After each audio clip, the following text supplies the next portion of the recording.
They thought they could fool me. My wife, my best friends, they all played their parts, weaving a web of lies behind my back. But what they didn't know, I was watching. And when the truth came out, I made sure they lost everything. What's worse, losing a cheating wife or 4 close friends. I never thought I'd have to find out, but life had other plans. I lost both all at once. And now I'm going to tell you exactly how I exposed them and, more importantly, how I got my revenge in a way that turned their worlds upside down. It all started with little things, small, almost unnoticeable details that I kept brushing aside. At first, I told myself it was just part of Megan's new job. She had recently landed a fast-paced marketing role at a demanding firm, the kind that drained people and stole their evenings. She was coming home late, completely exhausted, and I tried to be understanding. But there was one particular night that changed everything. I remember the moment doubt first crept in. It was late, really late. She walked in, tossed her jacket carelessly onto the couch, then bent down to pick it up. That's when I caught the scent. Not perfume, not anything familiar. It was cologne, rich, musky, and unmistakably masculine. Definitely not mine. I asked her about it. She barely even hesitated before flashing an easy smile.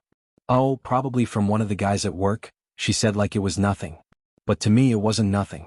And then came that Friday night, the one that shattered any lingering denial I had left. Megan had told me she'd be working late again. I decided to surprise her, figured I'd do something thoughtful. I picked up Thai food from her favorite spot, the place she used to beg me to stop at back when we first started dating. The smell of spicy basil chicken filled the car, making my stomach growl as I drove across town toward her office. When I got there, her car was exactly where it always was, parked neatly in its usual spot. But something felt off.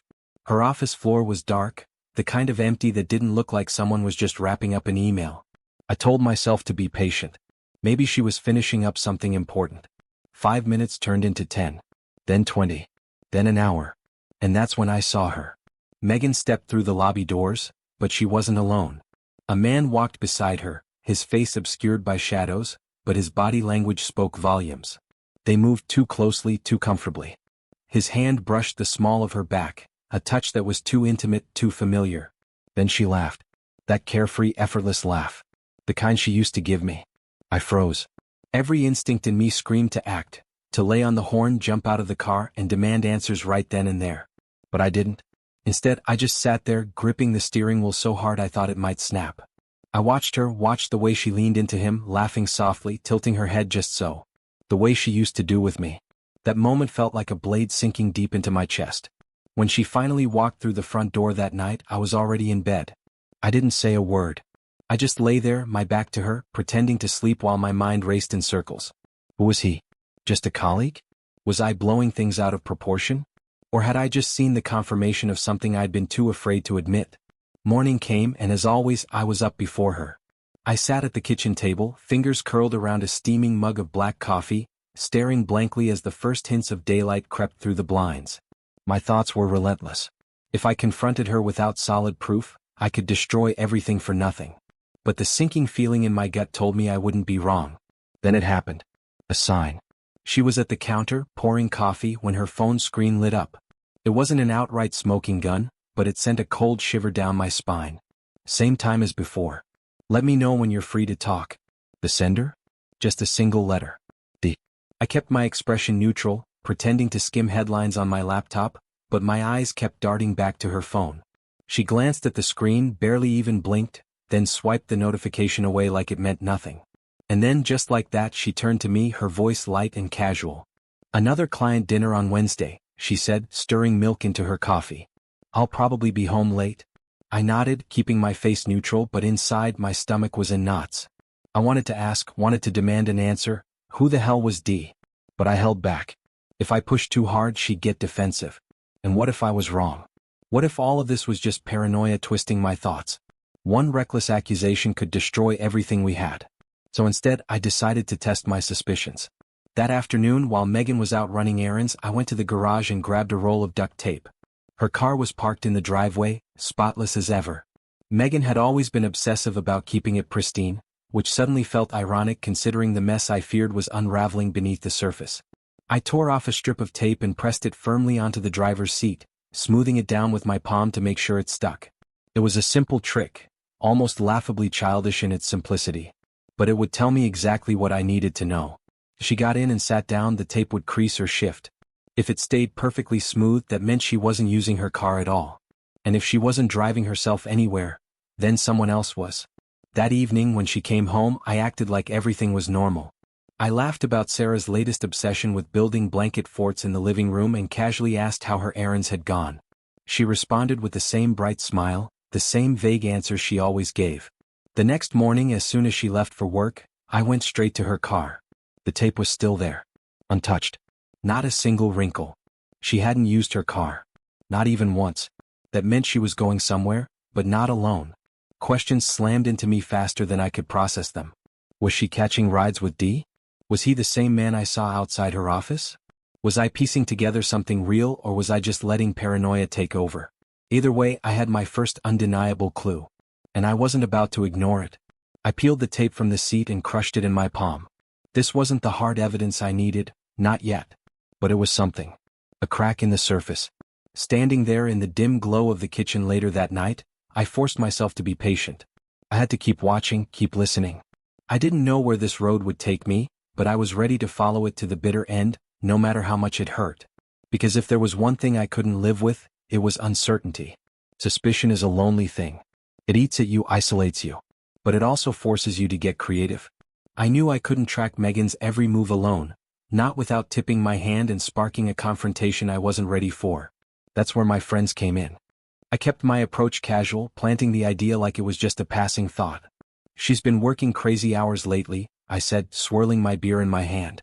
Starting to think she's overdoing it. Burning the candle at both ends. If you guys happen to see her around, just let me know, yeah? Just so I know she's all right. It was subtle, but I noticed it. A flicker of hesitation. A quick exchange of glances. Terry, who had been mid-sip of his beer, suddenly seemed very interested in the football game on the bar's TV. Yeah, of course, man, Neville said, a little too fast. We got you. I nodded, acting like I hadn't caught their shift in energy. Later, I casually asked if any of them had seen her around. Terry mumbled something vague about spotting her grabbing coffee downtown. It didn't add up. Then came the little mistakes, the cracks in their stories. One night, Terry mentioned seeing her in a red dress. I knew for a fact she had left the house that morning in jeans and a sweater. Another time, Clark referenced a conversation he had supposedly overheard Megan having, but the details didn't line up with anything she had told me. That's when I started testing them. I began planting false leads. One afternoon, I casually mentioned to Clark that Megan had told me something specific about work, something I had completely made up. A few days later, Neville repeated it back to me as if it were his own knowledge. And that's when it hit me. These guys, the same ones who had stood beside me on my wedding day, who had toasted to my future and sworn they'd always have my back, were covering for her. They weren't just keeping secrets. They were actively keeping me in the dark. I didn't confront them. Not yet. I needed to know just how deep this went. How far they were willing to go for her. So I played along. I acted like I believed them. I nodded along to their excuses, played the part of the clueless husband, and pretended I hadn't already spotted the cracks in their stories. But inside, something in me was shifting. The trust one once had in them, in her, was crumbling piece by piece. Then one evening, fate handed me something I never expected. Megan's phone was sitting on the kitchen counter. Normally, she was meticulous, always logging out, always making sure there was no trace of anything left behind. But this time, whether it was carelessness or sheer arrogance, she had left a messaging app open. I wasn't snooping. Not at first. I had just been wiping down the counters when her screen lit up with a new notification. My eyes flicked to it without thinking. And then I froze. It was a group chat. Crew. A message had just come through. Blake, yeah, covered for her. You bought it? Neville, we can't keep this up forever. What if he finds out? Megan, he won't. Just stick to the plan. I've got this under control. I stared at the screen, the words blurring together as the truth slammed into me like a freight train. They weren't just lying to me. They were coordinating it. Planning. Strategizing. Every little inconsistency, every half-truth, every nervous glance. It hadn't been bad luck or careless mistakes. It was deliberate. A team effort to keep me in the dark. The betrayal hit deep. But the pain? The pain didn't break me. It hardened into something else. Resolve. They thought they were outplaying me, moving the pieces behind my back like I was too stupid, too trusting to notice. They thought I was blind. They were wrong. I knew I couldn't confront them, not yet. If they were willing to lie this much, they'd only double down if I pushed too soon. No, I had to be smarter. I had to move quietly. Act carefully. Megan and my so-called friends thought they were winning. Fine. Let them think that. For now.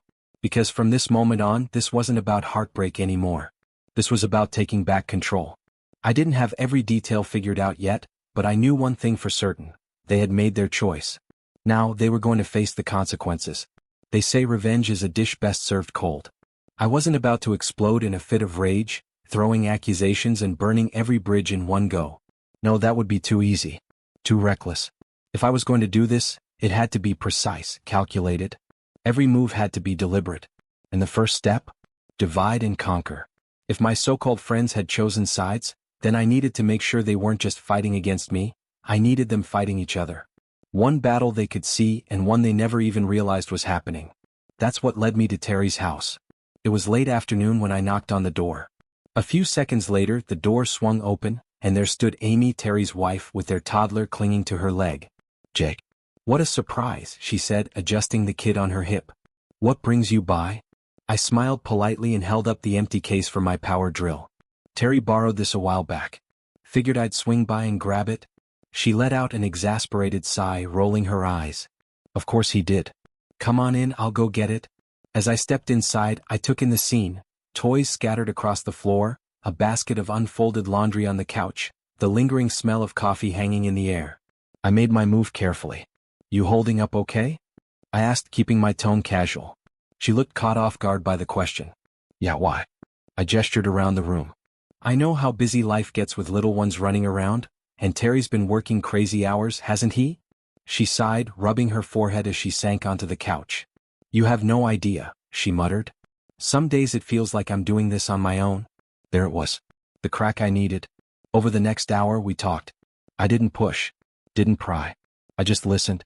Amy let it all spill out, how distant Terry had been, how he was always too busy with work, yet somehow never had time for her or the kid. I nodded, let her vent, let her feel heard. That was the key. But I wasn't just listening. I was setting the stage. Next, I turned to Millie, Neville's wife. I reached out under the pretense of planning something special for Megan. "I'm trying to organize a surprise for Megan's birthday," I told her. "Thought maybe you'd have some ideas?" Millie frowned, suspicion creeping into her voice. "Megan's birthday isn't for months?" I chuckled, brushing it off easily. "I know, but I figured it'd be fun to brainstorm early. Besides, it's been ages since we caught up."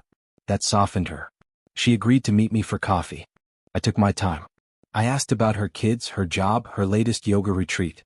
I made her feel comfortable, like we were just two old friends reconnecting. Then, when the moment was right, I dropped the first seed of doubt. Just enough to make her think, but not enough to make her defensive. Because here's the thing, the brain hates unanswered questions. I had just handed her a puzzle piece she couldn't place, and now? She'd be desperate to figure out where it fit. I wasn't lying to Alice or Millie, not really. I was just giving them context. Context they had never been given before. And I wasn't doing this just out of revenge. These women had been dragged into the same web of lies I had. They deserved to know the truth even if they had to piece it together slowly. By the end of the week, I had spoken to both of them again. Late one night, Millie texted me. "Something's not right." The system of lies that Megan and my so-called friends had built? It was starting to crumble. Alice and Millie were beginning to see it too. I knew I couldn't rush things. They needed time to process, to connect the dots. But when the moment came, they'd be ready. And together, we'd bring the whole damn house of cards crashing down. I had started with Alice and Millie, knowing they'd be the easiest to reach. But for my plan to work, I had to go deeper. I needed all the pieces in place. That meant bringing Laura and Gloria into the fold. Laura, Blake's wife. Laura was easy to approach. She had that exhausted but trying her best mom energy, the kind of woman juggling too much but still eager to keep everything together. I caught her at the park, kids running wild around us, and struck up a conversation. It didn't take long before her guard began to slip. She started sharing little frustrations, stories about how chaotic things had been at home, how Blake was always working, how she felt like she was doing most of it alone. That's when I made my move. "How's Blake been?" I asked casually, as if I was just making small talk. Her smile wavered. "Just for a second. Busy. Always busy. You know how he is." I nodded, leaning in slightly. "Yeah, Megan mentioned he's been pulling a lot of late nights at the office. I figured that must be nice for you, getting a quiet house every once in a while. She froze, coffee cup halfway to her lips. Wait, late nights. Her voice had a sharp edge to it. Like she was replaying every time he had come home late, every flimsy excuse he had given her. There it was. The first crack. Gloria, Neville's fiancée. Gloria was a little trickier. She wasn't married to Neville yet, but they were deep into wedding planning, and her loyalty to him was still strong. I needed a different angle. So I played the helpful friend card. I invited her to lunch under the pretense of helping plan the wedding. Megan's great at organizing events, I said, keeping my tone light, but I'd love to pitch in. Neville's like a brother to me after all. That did the trick. Gloria beamed, clearly touched. Over lunch, she talked non-stop, describing every tiny detail of their wedding plans. The flowers, the venue, the dress. She was so sure of the future they were building together. So sure Neville was the man she thought he was. And then, just like I did with Laura, I planted the seed. I ran into Terry the other day. He mentioned Neville's been spending a lot of time with him lately. Guess he's stretching himself a little thin between work and the wedding, huh? Her brow furrowed. What do you mean? She asked slowly. Neville hasn't mentioned seeing Terry much lately. I shrugged. Could be nothing. But we both knew it wasn't. The doubt was there now. Growing. By the end of lunch, Gloria wasn't just questioning Neville. She was questioning everything. The domino effect. That was all it took. Gloria spent the rest of our lunch asking questions. About Neville. About Terry. About Megan. She wasn't just blindly defending Neville anymore. She wanted answers. By the time I left, I could see it happening. The alliances were shifting. Later that week, I ran into Laura again. She pulled me aside, her voice low. I was talking to Gloria the other day. We started discussing Blake and Neville. Do you think something's going on? They were seeing it now. The bigger picture. And the more they unraveled, the more they realized the betrayal didn't just stop with me. Their own husbands had been complicit, caught up in lies that ran deeper than they ever imagined. And once the cracks started forming, there was no stopping what came next. I met with each of them again. This time they weren't just suspicious. They were angry. Alice was the first to say it out loud. Terry has been lying to me. I can feel it. And I want to know the truth. I nodded, keeping my expression calm, though inside I felt the storm brewing. They weren't just catching on, they were ready to act. And that meant it was time for the final move. The dinner. The air in the dining room was thick with tension, though none of my so-called friends could sense it. Not yet. Megan moved through the space with practiced ease, making sure every little detail was perfect. The food, the drinks, the lighting. She wanted this evening to feel effortless, polished, like everything was under control. But the irony? She was setting the stage for her own downfall. One by one, Terry, Clark, Blake, and Neville arrived, their voices filling the room with easy laughter. Their confidence was almost insulting. They truly believed nothing was wrong. I let them settle in, let the conversation flow. Then, when the moment was right, I leaned forward slightly, my voice steady. I've been thinking a lot about friendship and trust lately, I said, swirling my drink in my hand. About what it really means to have people you can rely on. People who stand by you no matter what. Clark chuckled, shifting slightly in his seat. Getting philosophical on us, Jake? I smiled faintly. You could say that. But it's more than that. It's about loyalty. About knowing who's really in your corner. I stood, glass in hand, letting my gaze sweep across the room. And tonight I want to celebrate that. To honor the people who have shown me what true loyalty looks like. I gestured toward Alice, Millie, Laura, and Gloria. The mood shifted instantly. Megan's smile faltered, her fingers tightening around the stem of her wine glass. For the first time in years, I saw something I never thought I'd see in her eyes. Fear. Terry glanced at the women, his face paling. What's going on? He finally managed to croak, his voice unsteady. I let the silence stretch before setting my glass down with a deliberate clink. Then, with a voice sharper than it had ever been, I said, "This dinner isn't just a celebration. It's also about truth." Megan's breath hitched. "Jake, what are you talking about?" I met her gaze head-on, my expression unflinching. "I'm talking about you, Megan. About Terry, Clark, Blake, and Neville. About lies. About betrayal." The room went silent. You could hear the weight of it thick in the air. I took a step forward. "You all thought you were careful. That I wouldn't notice the gaps in your stories. But I did. I saw everything. And now?" I exhaled slowly, my voice cold. "Now I know the truth." Clark looked over at Millie, panic flashing in his eyes. Because in that moment they all knew it too. "I trusted you," I said, my voice low but firm. And you used that trust to help Megan cover her tracks. Do you have any idea how humiliating that is? The weight of my words settled over the room like a storm cloud. Laura turned to Blake, her voice like ice. Blake, all those nights you said you were working late, were you? Or were you just helping Jake's wife betray him? Blake looked down, his jaw clenched, unable to meet her gaze. And then came Gloria, her voice raw, breaking. Neville, you promised me honesty. And now, I don't know if I can believe a single word you say. I stepped forward, my heart pounding but my hands steady.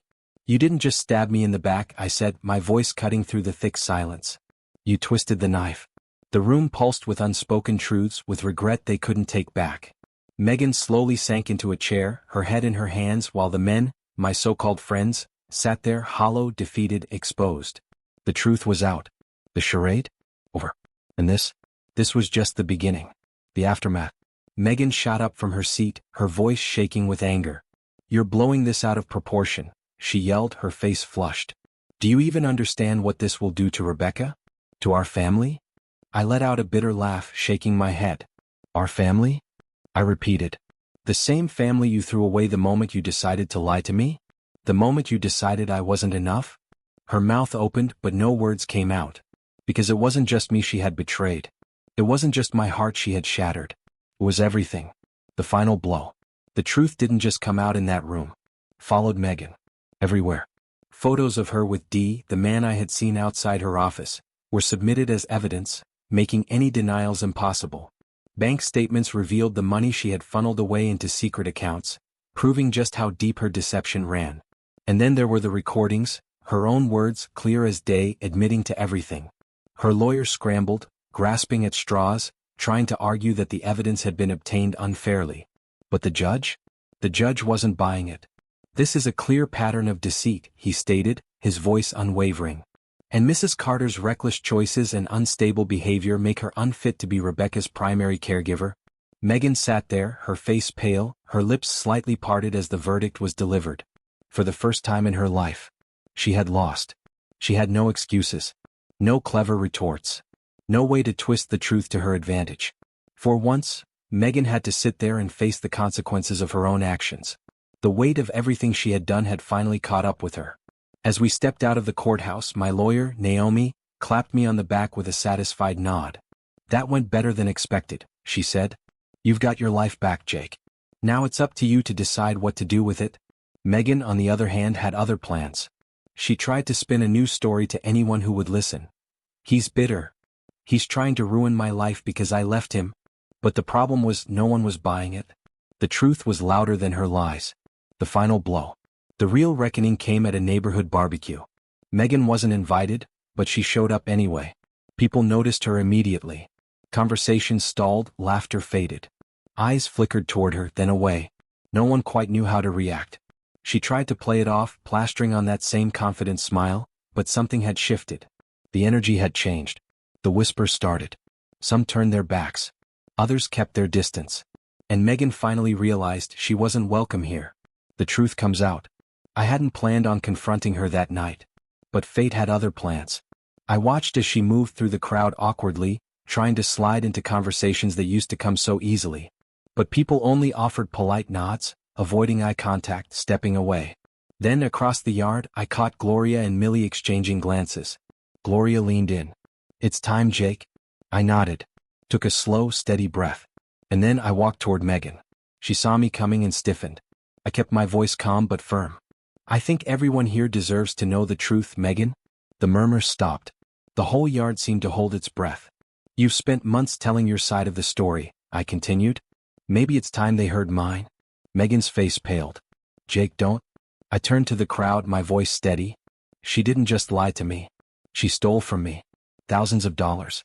Hid it away in secret accounts. Lied to her friends. Lied to her own family. A ripple of gasps spread through the group. I let the silence stretch, watching the shock settle in. Then I met their stunned faces and said, I don't share this lightly. I think you all deserve to know who you're really dealing with. The words hung in the air like a thunderclap. Megan's face flushed, her eyes darting desperately around the crowd. But this time no one came to her defense. No excuses. No justifications. No one stood by her side. For the first time, Megan was truly alone. The aftermath. Over the next few weeks, her fall from grace became undeniable. Her colleagues, once friendly and supportive, suddenly kept their distance.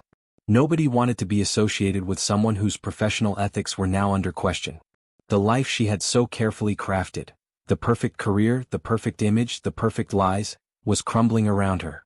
And she wasn't the only one facing the fallout. The men who lied for her? They paid too. Clark never saw it coming. Millie had always been quiet, never one to make waves. But once she learned the truth, she filed for divorce without hesitation. No arguments, no second chances. Clark was blindsided, drowning his sorrows in cheap beer in a dingy apartment before he even knew what hit him. Blake and Laura? Still together, for now. But Laura wasn't the same. She made it painfully clear that their marriage was hanging by a thread. Every attempt Blake made to fix things only made her angrier. And Neville? Gloria called off the engagement. She told me later, voice steady but sad, "I can't marry someone I don't trust." One by one they all faced the consequences of their choices. My final chapter. As for me, I had my peace. Standing in my kitchen one evening, I looked down at Rebecca's bright, innocent face as she played with her favorite stuffed bear. And in that moment I knew, the pain, the betrayal, the anger, it was all behind me. Megan had lost. I had won. Not out of spite. Not out of revenge. But because I had taken my life back. Life moved on. For me. For Megan, for Clark, for Blake, for Neville, their lives were left in shambles, consequences catching up to them one by one. They had played their game, lied, manipulated, and thought they would never get caught. But truth has a way of surfacing. Megan lost everything, her reputation, her friends, her carefully built facade. She tried to rebuild, tried to claw her way back, but the damage was done. No one believed her anymore. No one cared about her excuses. The woman who once thrived on controlling the narrative now had no one left to listen. Clark spiraled, never quite recovering from the sudden end of his marriage. His drinking got worse, and before long even his closest friends stopped picking up his calls. Blake and Laura dragged out their broken marriage for another year before Laura finally walked away for good. She told me later that she had spent so much time trying to fix something that was already dead. And Neville? He never got over losing Gloria. She moved on, found someone better, someone honest. Last I heard, Neville was still trying to convince himself he wasn't the bad guy in all of this. And me? I rebuilt. Slowly, carefully. There were nights where the past still haunted me, but they became fewer and fewer. Lighter. I focused on Rebecca. She was the only thing that had ever truly mattered, and she was happy, innocent, untouched by the weight of all that had happened. And that was all that mattered. One evening, I found myself standing in my backyard, staring at the sky as the sun dipped behind the trees. The air was quiet, peaceful. I had spent so long caught up in anger, in betrayal, in the need for justice. But now I was free. This wasn't about revenge anymore. This was about finally letting go. I took a deep breath, exhaled slowly, and with that I walked inside, ready to start my new life. The end.